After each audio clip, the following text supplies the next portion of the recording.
I think it's no secret that Zhongli is probably one of the most intriguing characters when it comes to both his past and his future. There's so much information about the Geo-Archon across different historical timelines of Teyvat, but instead of giving us answers, it only raises more questions about this ancient grandpa, the oldest Archon of them all. Today, as you've guessed, I want to break down Morax from every angle, where he came from, what he wants, and what plans he might be hiding. And with you, as always, it's Liyue. Don't forget to subscribe, leave a like, and let's begin. First of all, I'd like to ask you a question, one that probably no one in the fandom can answer for sure. But I think many of you can come up with theories or interesting guesses. The question is, as we know, there are archons, and during the Archon War, there were many different beings in Teyvat fighting for the throne. But who exactly were these beings? Where did they come from? If we look at Teyvat's history, at first there were only dragons. Then came Phanes, who took control of the world and reshaped all life, including humans. So at that time, the planet only had dragons Celestia, in the form of Phanes, shades, and angels, and humans, nothing else. Later elves appeared, but not many. And yet, after the War of Retribution, suddenly we have Morax, Decarabian, Andrias the Wolf, and in Inazuma, there's a whole zoo of creatures straight out of Japanese mythology, kitsune, yokai, oni, and so on.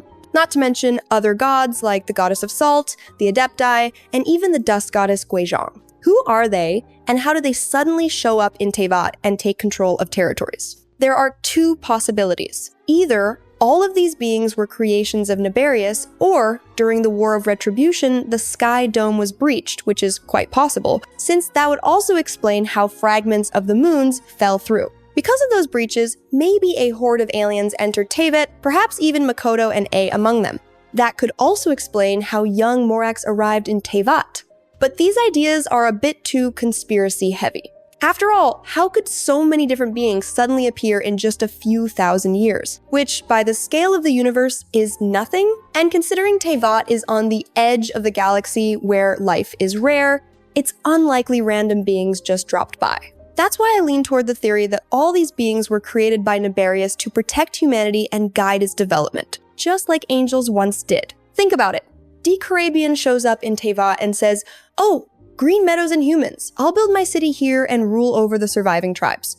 If it were just one or two cases, okay. But look at Urabashi in Enkanomiya, who helped people escape and claimed to be their new god. Makoto and A welcomed humans to their islands. Havria also helped her people as best she could. These gods, as people call them, were likely created by the shadow of life, Nibelung, just like how Egeria was created. But everything changed when the third descender arrived, leading to the struggle for the 7 divine thrones and the brutal battles that followed. Take Andrias, for example. He wanted to become the Animo Archon, as did Decarabian. But after Decarabian was betrayed by his own people and defeated, Andrias decided that if humans could do that, he probably wouldn't become an Archon either, and chose to perish, which allowed Venti to rise instead.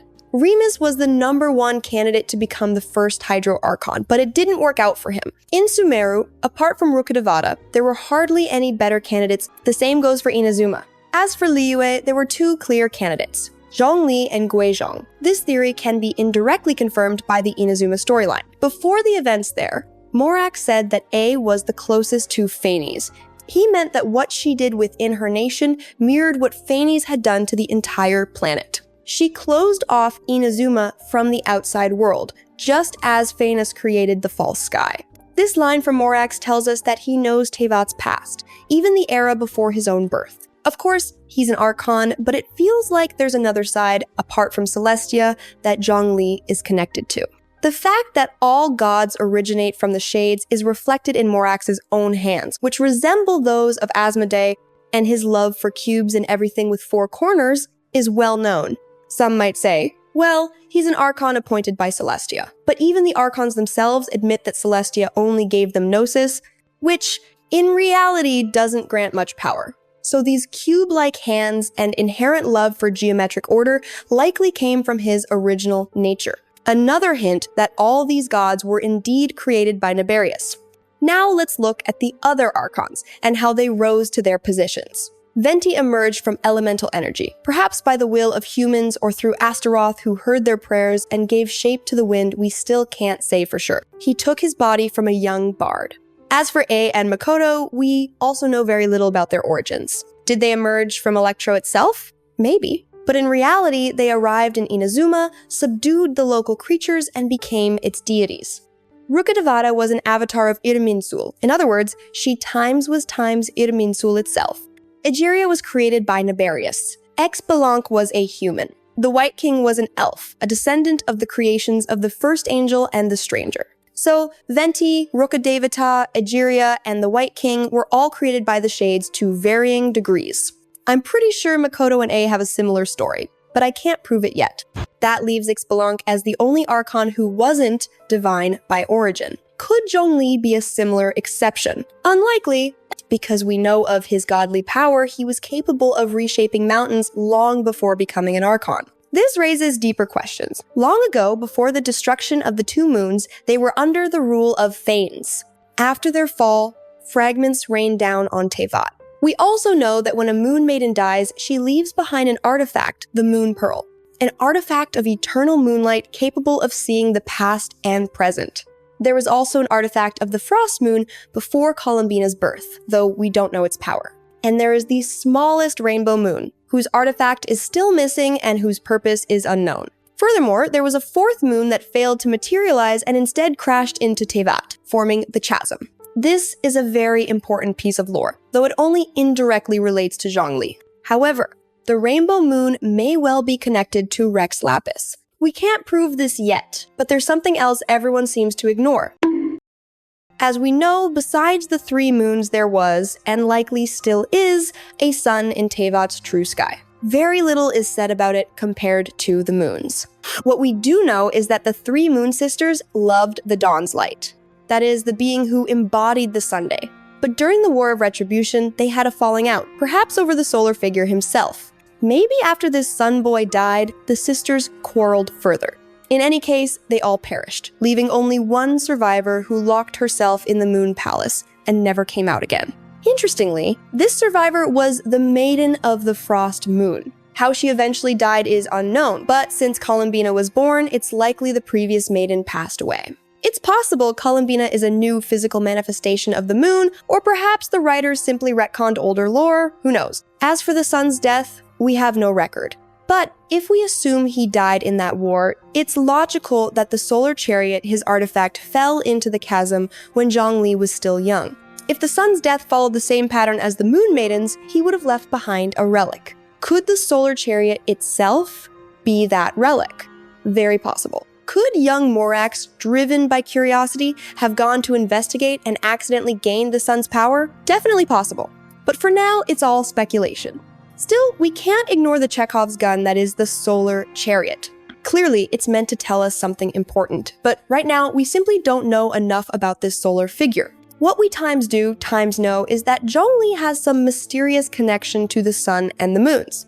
Back then, it was common for extraterrestrial beings to roam Teyvat. Most of them stayed in Khaenri'ah, but there were others like Immunlocker, whose role remains unclear and whose death is uncertain. To sum up this part, we should definitely keep an eye on Zhongli and his connection to these planetary friends, because that may hold the answer to who Morax truly is.